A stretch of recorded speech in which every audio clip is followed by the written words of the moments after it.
सात रंग एउटै आकृति, हरेक दिन फरक प्रस्तुति। कार्यक्रम इन्द्रेणी।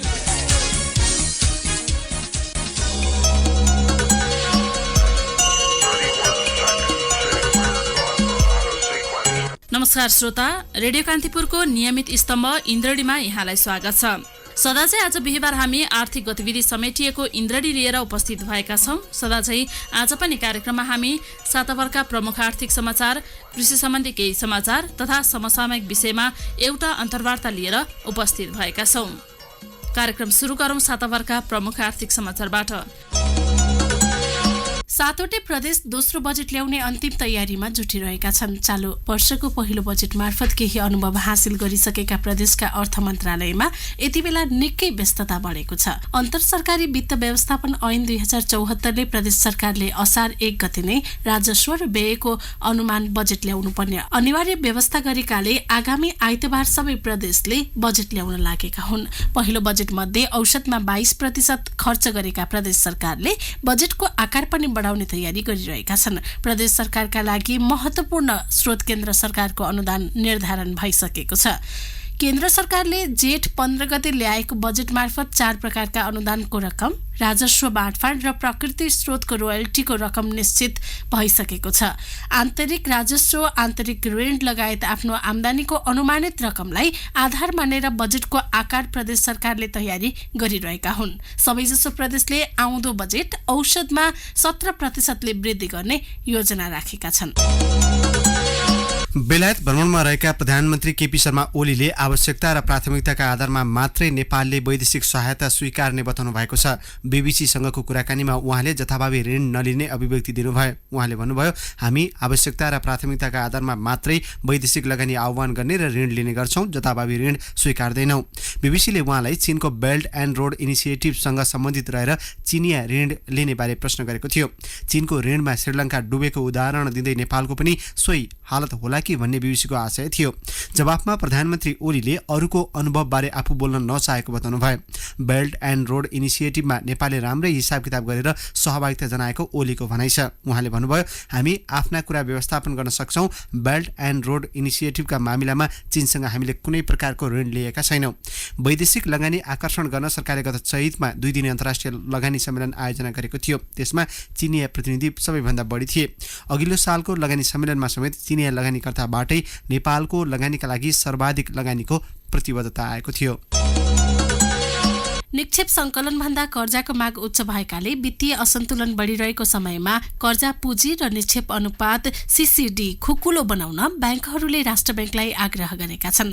वाणिज्य ब्याङ्कको छाता संगठन नेपाल ब्याङ्कर्स संघले राष्ट्र ब्याङ्कलाई सो आग्रह गरेको हो।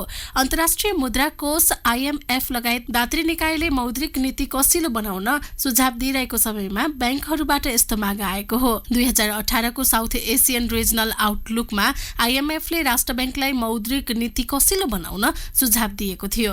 मुलुकको समृद्धि तथा विकासका लागि लगानी रोक्न नहुने तर माग अनुसार ऋण दिन सक्ने अवस्था नरहेकाले सीसीडी गणना गर्दा कृषिमा भएको लगानीलाई समावेश गर्न नपर्ने व्यवस्था लागू गर्न उचित हुने ब्याङ्कर्स संघले राष्ट्र ब्याङ्कलाई दिएको सुझावमा उल्लेख छ।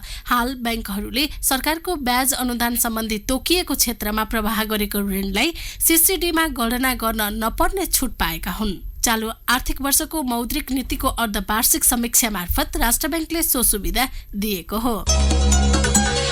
सरकारले वितरण गर्दै आएको अनुदान मल सहकारीहरूले कालोबजारी गरेको पाइएको छ। युरिया, DAP मलको अभाव भएको चर्चा भएपछि मकवानपुर क्षेत्रमा वाणिज्य आपूर्ति तथा उपभोक्ता संरक्षण विभागको टोलीले अनुगमन गरेको थियो। त्यसक्रममा सहकारी र एग्रोभेटले मल लुकाएर महँगोमा बिक्री गर्दै आएको पाइएको छ। अनुगमन टोलीलाई मल नभएको बताए पनि गोदाममा पर्याप्त रहेको भेटिएको छ। मकवानपुरको थाहा 3 थाना बजारमा रहेको रुद्र एग्रोभेटमा सोधपुछ गर्दा सञ्चालक प्रकाश केसीले 1-2 किलो मात्रै मल भएको र मल आफ्नो प्रयोगको लागि राखेको बताएका थिए। केसीको भनाइ उद्धृत गर्दै विभागका अनुगमन टोली निरीक्षक रमेश प्रसाद रिजालले भन्नुभयो, तर गोदाममा हेर्दा 30 बोरा मल थियो।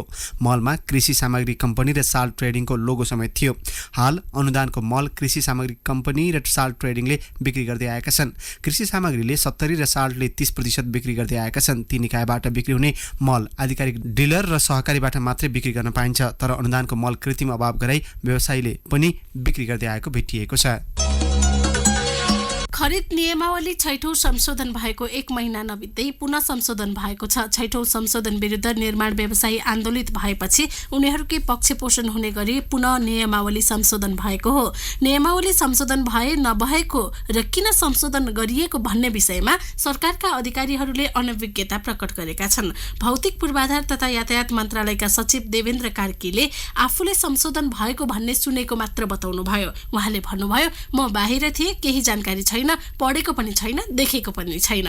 संशोधन भयो भन्ने मात्र मैले सुनेको छु। हतार हतार निर्माण व्यवसायीकै पक्षमा नियमावली संशोधन गरे पनि सरकारवाला सरकारी कार्यालयका अधिकारीहरूले प्रतिक्रिया दिन नमानेर पन्छिए।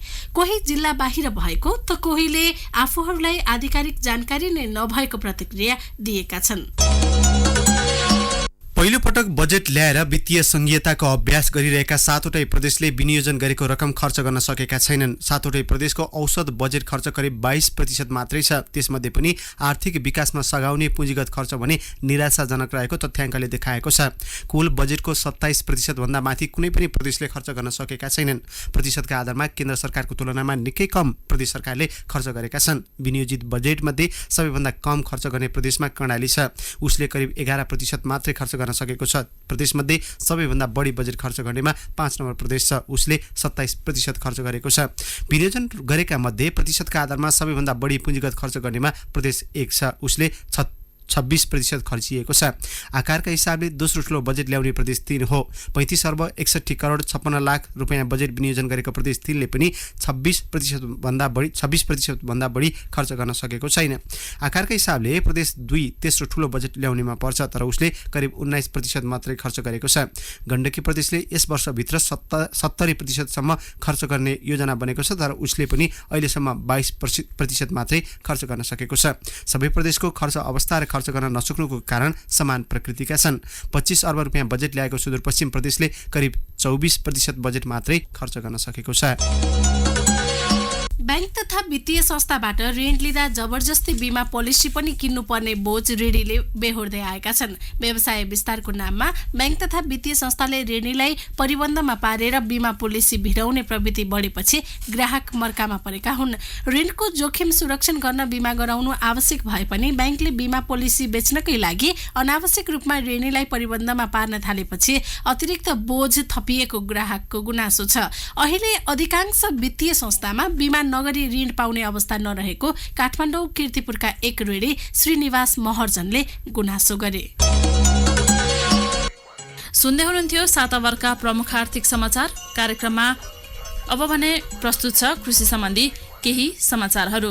तीव्र गतिको हावाहुरीले कञ्चनपुरमा केरा खेती नष्ट गरेको छ। गत बिहिबार साँझको हुरीले करिब 100 हेक्टरमा लगाएको केरा खेतीमा क्षति पुगेको हो। सबैभन्दा बढी कृष्णपुर नगरपालिकामा नोक्सान भएको छ। सो क्षेत्रमा 90% केराका बोट ढलेका छन्। भीमदत्त नगरपालिका र बेलौरी नगरपालिकामा पनि ठूलो क्षति भएको छ। केरा उत्पादन तथा प्रवर्धन कृषि सहकारी संस्थाका अध्यक्ष पुनसिंह साउदले भन्नुभयो, जिल्लाभरिमा 50% बढी केरा बिरुवा नष्ट भएका छन्। करिब 2 देखि 3 लाखसम्म केराका बिरुवा हावाहुरीले ढालेको छ।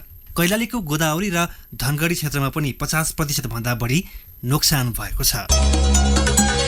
खोटाङका किसान जडीबुटी खेती विस्तारमा लागेका छन्। केपिला सरगढी र साकेला गाउँपालिका तथा दिक्तिल रुपाकोट मझुवागढी नगरपालिकाका किसान जडीबुटी खेतीमा लागेका हुन्। जडीबुटी खेतीबाट मनग्य आमदानी हुने भएकाले खेतीमा किसानको आकर्षण बढेको छ। बुढी ओखती, सुगन्धवाल, सतुवा, हलेदो, पाखनबेद, चिराइतो, मछिनो लगायत जडीबुटी प्रशस्त पाइन्छ। केपिलास गढी गाउँपालिका 1 फेदीका किसानले भने जडीबुटी निकासी नै गरिसकेका छन्। स्थानीय नर्जित राईले फेदीको चित्रे, पत्करू, बर्खे, पिपिन, सुम्दे लगायत लेकाली क्षेत्रमा उत्पादन हुने बुढो ओखती र सुगन्धवाल संकलन गरी काठमाडौँ निकासी गरेको छन्। राईले 750 केजी ठूलो ओखती र 200 केजी सुगन्धवाल निकासी गरेका छन्। जडीबुटीबाट राम्रो आमदानी गर्न सकिने भएपछि 2075 साल असारमा तत्कालीन जिल्ला वन कार्यालयमा दर्ता गरेर ठूलो ओखती र सुगन्धवाल खेती सुरु गरेको राईले बताएका छन्। यस्तै साकेला गाउँपालिका 3 फिदिमामा 3 वर्षदेखि मछिनो उद्योग सञ्चालन गरिएको छ। दिक्तिल रुपाकोट मझुवागढी नगरपालिका 10 पाथेकामा पनि तितेपाती प्रशोधन सुरु भएको छ। स्थानीय तितेपातीबाट तेल उत्पादन गरेर निकासी सुरु गरिएको वडा नम्बर 10 का वडा अध्यक्ष मुगाधन राईले बताउनुभयो। जडीबुटी खेतीतर्फ किसान आकर्षित भएपछि केपिलास गढी गाउँपालिका, साकेला गाउँपालिका र दिक्तिल रूपाकोट मझुवागढी नगरपालिकाले योजना निर्माणको तयारी गरेको छ। रुकुम पूर्वको भूमि गाउँपालिकामा व्यावसायिक रूपमा दूध उत्पादन सुरु गरिएको छ। मारिङ बहुउद्देश्यीय सहकारी संस्थाले पहिलोपटक दूध बिक्री वितरण थालेको हो। सहकारीले 5 वटा गाई खरिद गरी खाबाङ बगरमा दूध बिक्री गरिरहेको छ। 5,50,000 रुपियाँमा गाई खरिद गरेर दूध बिक्री थालिएको सहकारीले जनाएको छ। बुटोलबाट 5 वटा माई गाउँ, एउटा बहर र 2 वटा बाछा ल्याइएको छ। 2 वटा जर्सी र 3 वटा ओलिटियान जर्सी गाई हुन्। सहकारीका व्यवस्थापक सन्दीप अधिकारीले भन्नुभयो, गाउँपालिकाका धेरै ठाउँमा दूध पाइन्न, त्यस्ता ठाउँमा दूध आपूर्ति गर्ने उद्देश्यले गाई पालन गरेर दूध बेच्न थालेका हौं। गाई गोरु भेडा बाख्रा मात्र पाल्ने भएकाले धेरै ठाउँमा दूध नपाइने गरेको उहाँले बताउनुभयो। झापाका पुराना चिया बगान सञ्चालकहरूले चिया मासेर अन्य कृषिजन्य खेती गर्न पाउनुपर्ने माग गरेका छन्। सरकारले चियामा कुनै सहुलियत नदिएकाले पुराना चिया बगान सञ्चालन गर्न नसक्ने अवस्था आएको उनीहरूको दाबी छ। बगान उद्यमीहरूले चियाको उद्देश्य परिवर्तन गर्न पाउनुपर्ने माग अघि सारेका छन्। पुराना बगानबाट पर्याप्त उत्पादन हुन छोडेको, श्रम ऐन अनुसार श्रमिकको लागत बढेको तथा तयारी चियाले उचित मूल्य नपाएको उनीहरूको तर्क छ। गिटी बन्धु टी स्टेटका सञ्चालक छत्रगिरीले भन्नुभयो, श्रम ऐनका कारण चियामा लागत ह्वात्तै बढेको छ। लागत अनुसार तयारी चियाले मूल्य पाएको छैन। बढेको लागत पुरानो चिया बगानको उत्पादनले ठेक्न सक्ने अवस्था छैन। गिरीबन्धु, सत्तीघट्टा, मित्तल, हिमालय र बजुकरण टी स्टेट जिल्लाका पुराना चिया बगान हुन्। यी बगान 2016 देखि 21 सालसम्म दर्ता भएका थिए। सरकारले अनुदान नदिए पुराना चिया बगान चाँडै बन्द गर्ने अवस्थामा आफूहरू पुगेको चिया उद्यमीको भनाइ छ। सरकारले चिया खेतीका लागि 5 दर्जन बढी चिया बगानलाई हदबन्दी छुट दिएको छ। हदबन्दी छुटमा जमिन पाएकाले चिया बगान मास्न नमिल्ने सरकारी पक्षको भनाइ छ। दूध उत्पादनमा चितवन आत्मनिर्भर भएको छ। रत्नगरमा बुधबार भेला भएका सहयोग किसानहरूमाझ प्रदेश 3 का कृषि, सहकारी तथा भूमि व्यवस्था मन्त्री दावा दोर्जे लामाले दूध उत्पादनमा चितवन आत्मनिर्भर भएको घोषणा गर्नुभयो। जिल्लामा दैनिक आवश्यक पर्ने न्यूनतम दूधभन्दा 1,34,000 लिटर बढी उत्पादन भएको कार्यक्रममा जानकारी गराइएको थियो। चितवन जिल्ला दूध उत्पादक सहकारी संस्था लिमिटेड र भेटेरिनरी अस्पताल तथा पशु सेवा विज्ञ केन्द्रले संयुक्त रूपमा घोषणा कार्यक्रम राखेका थिए। भेटेरिनरी अस्पताल तथा पशु सेवा विज्ञ केन्द्रका प्रमुख डाक्टर विजय कुमार श्रेष्ठले 2 महिनासम्म तथ्याङ्क सङ्कलन गरेर निकालेको यथार्थ विवरणका आधारमा जिल्लालाई दूध उत्पादनमा आत्मनिर्भर घोषणा गरेको जानकारी दिनुभयो। चितवनमा दैनिक गाईको दूध 2,24,156 लिटर र भैँसीको 65,183 लिटर उत्पादन हुने डाक्टर श्रेष्ठले जानकारी दिनुभयो। एक व्यक्तिलाई न्यूनतम 250 मिलिलिटर दूध आवश्यक पर्ने विवरणका आधारमा आवश्यक दूधको परिमाण एकिन गरेको उहाँले बताउनुभयो। जिल्लामा दैनिक 2,89,340 लिटर दूध उत्पादन हुने गरेको छ। काठमाडौँ, पोखरा लगायत बजारमा चितवनको दूध बिक्री हुने गरेको छ। साताभरका प्रमुख आर्थिक समाचार तथा कृषि सम्बन्धी केही समाचारपछि कार्यक्रममा अब पालो भएको छ ब्रेकको। ब्रेकपछि हामी मुलुकभित्र खाद्यान्न उत्पादन, खाद्यान्नको परनिर्भरता लगायत विषयमा कृषि तथा वन विज्ञान विश्वविद्यालय बाली विज्ञान विभागका सहप्राध्यापक सन्तोष मरहट्टासँग गरिएको कुराकानी लिएर उपस्थित हुनेछौँ। 7 रङ एउटै आकृति, हरेक दिन फरक प्रस्तुति। कार्यक्रम इन्द्रेणी।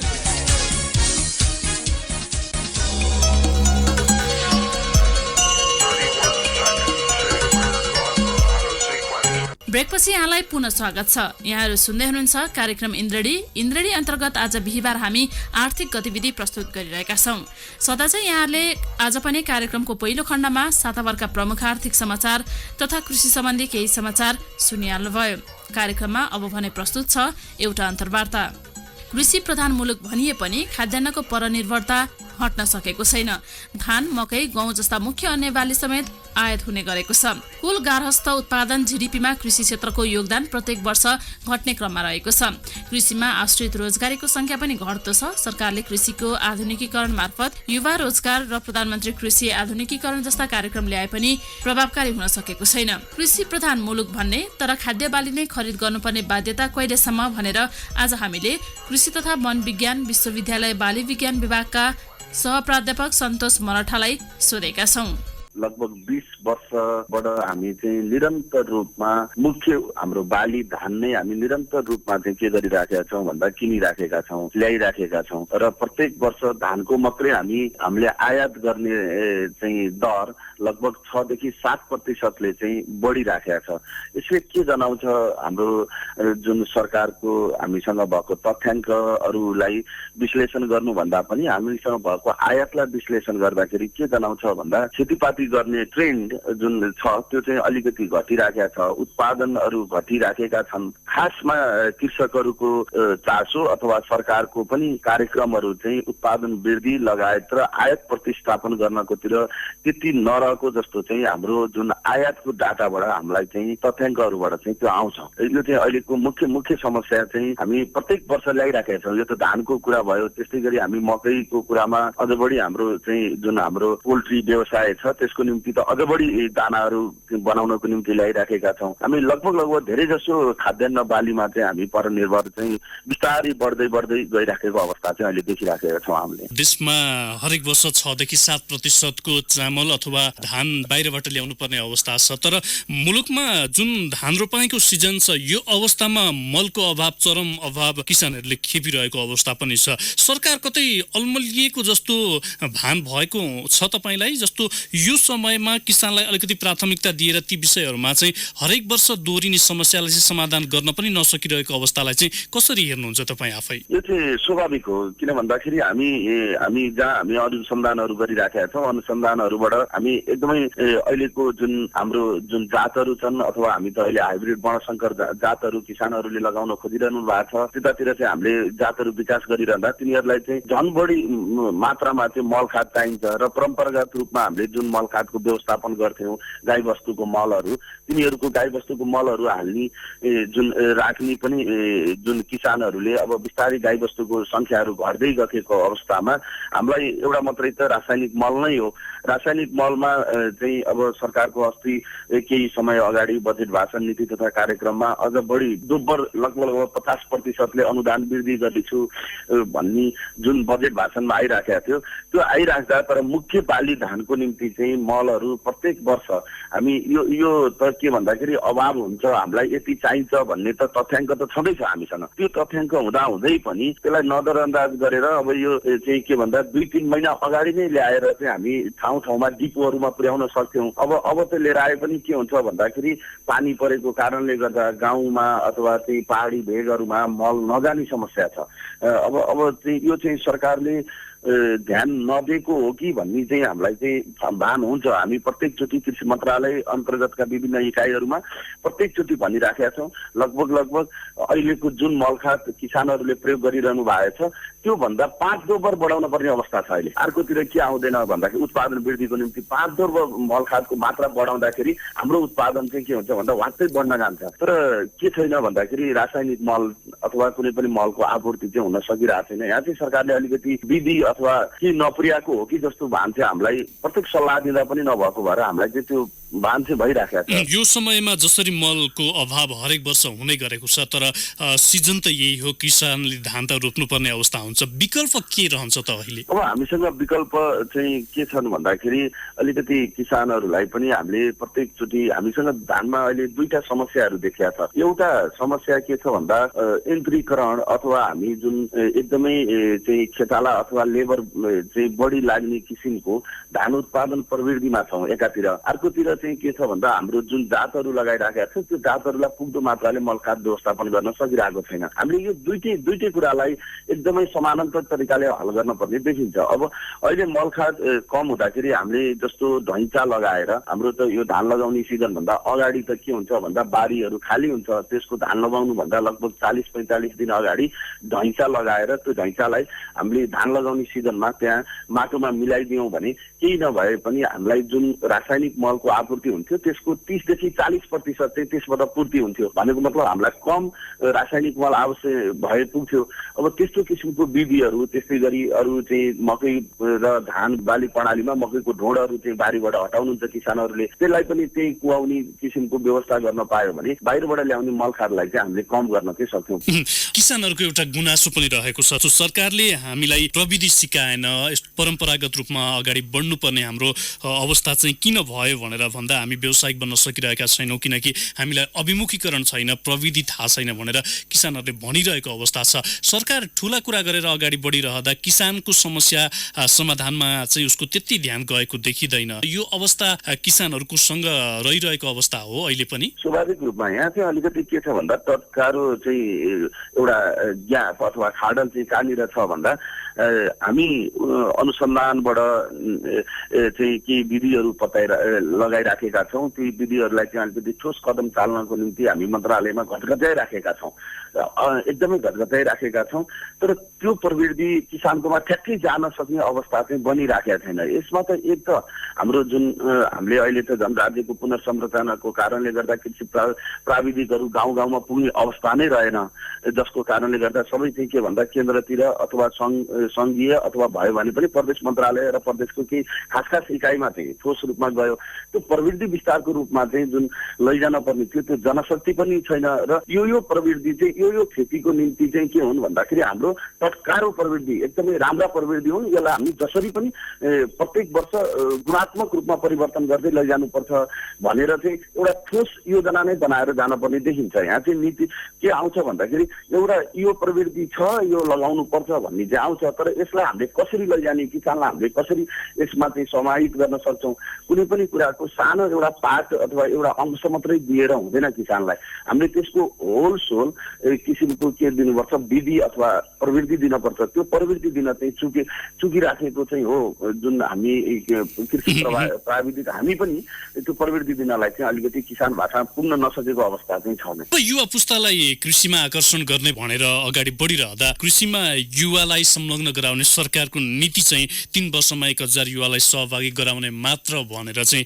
उनीहरूले योजना, नीति तथा कार्यक्रमहरूमै यस्ता विषयहरू समावेश गरेका छन्। कृषिलाई सम्मानको पेशा बनाउन नसक्दा अथवा युवालाई आकर्षण गराउन नसक्दा यावत समस्याहरू आइरहेको भन्ने एक थरीको बुझाइ पनि छ नि। समस्या के छ भन्दा हाम्रो नीति तथा कार्यक्रममा यति हजार किसानलाई अथवा यति हजारलाई हामी समाहित गर्छौँ भन्ने हाम्रो कार्यक्रम आउँछ। त्यो कार्यक्रमको ठोस किसानलाई जतिसुकै भने पनि के छ भन्दा अहिलेको युवा पुस्ताले कसरी हुन्छ कम लागतमा अथवा कम माटो छोएर भनौँ न, अर्को कुरा हामी आफै खेतमा चाहिँ माटो छुनु भन्दा पनि अलिकति अब इन्टरनेटको जमाना छ अहिले चाहिँ हामीसँग, त्यसबाट चाहिँ प्रविधिहरू सिक्ने, त्यसको उसमा हामीले चाहिँ त्यसको समाधानहरू गर्ने। अब भनौँ न, अब एग्रिकल्चर भनेको जस्तो कृषिमा हामी जानुपर्ने एकातिरको अवस्था यो छ। अर्कोतिर चाहिँ के छ भन्दाखेरि हाम्रो प्रवृत्ति छैन कि हामी परम्परागत तरिकाले आछौँ। परम्परागत तरिकाले आइसकेपछि जतिसुकै युवा पुस्तालाई हामी यसमा ल्याउँछु भनेर भन्दा पनि अब कार्यक्रममा समाहित त होला, तर त्यो दिगो रूपमा चाहिँ त्यो युवाले चाहिँ त्यो पेसालाई अङ्गीकार गरेर गएको चाहिँ देखिँदैन। सुन्दै हुनुहुन्थ्यो कृषि तथा वन विज्ञान विश्वविद्यालय बाली विज्ञान विभागका सहप्राध्यापक सन्तोष बनटासँग गरिएको यो कुराकानी। हवस् त श्रोता, यिनै प्रसङ्गसहित आर्थिक गतिविधि समेटिएको इन्द्रडी आजलाई यति नै। फरक विषयवस्तु सहितको इन्द्रडी लिएर भोलि पुनः उपस्थित हुने नै छौँ। तबसम्म न्युज डेस्कका सम्पूर्ण सहकर्मी सहित अनिल र म प्रतीक्षा बिदा हुन्छौँ। नमस्कार, शुभरात्रि। सूचना र मनोरञ्जनको संवाहक रेडियो राष्ट्रको रेडियो कान्तिपुर।